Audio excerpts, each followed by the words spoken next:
How's it going, gamers? Luis here, and this is a new PlayStation VR aim controller. Sony recently announced this during their E3 press conference where they showed off their new VR game called Farpoint.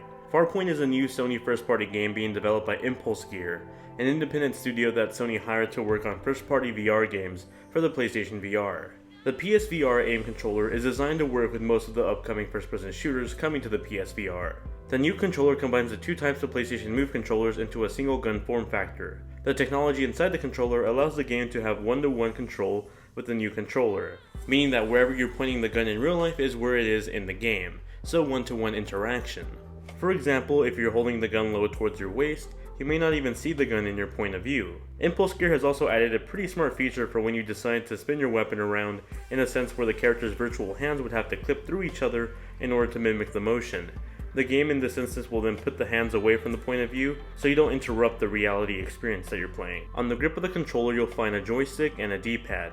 The joystick is used to move your character forward and back while you're looking around with your head. The direction of your character's movement is also dictated by the direction of your gun. So if you move the joystick forward and point your gun towards your right, you'll move diagonally towards your right.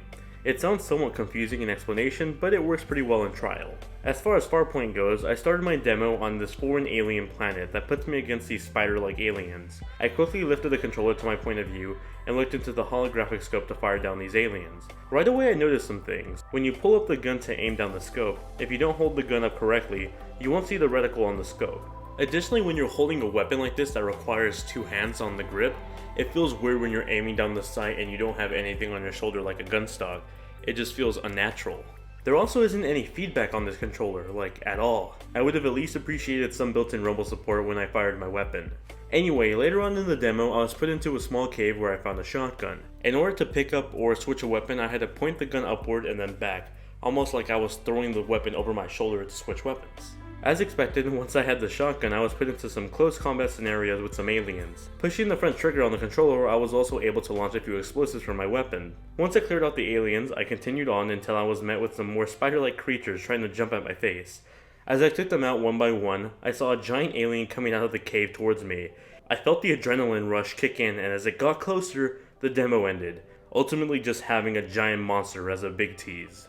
Farpoint is a really interesting game. I'd like to play more of it before I give like a concrete opinion on it as a video game, but as a proof of concept for this controller, it seems to get the basics through and it works well.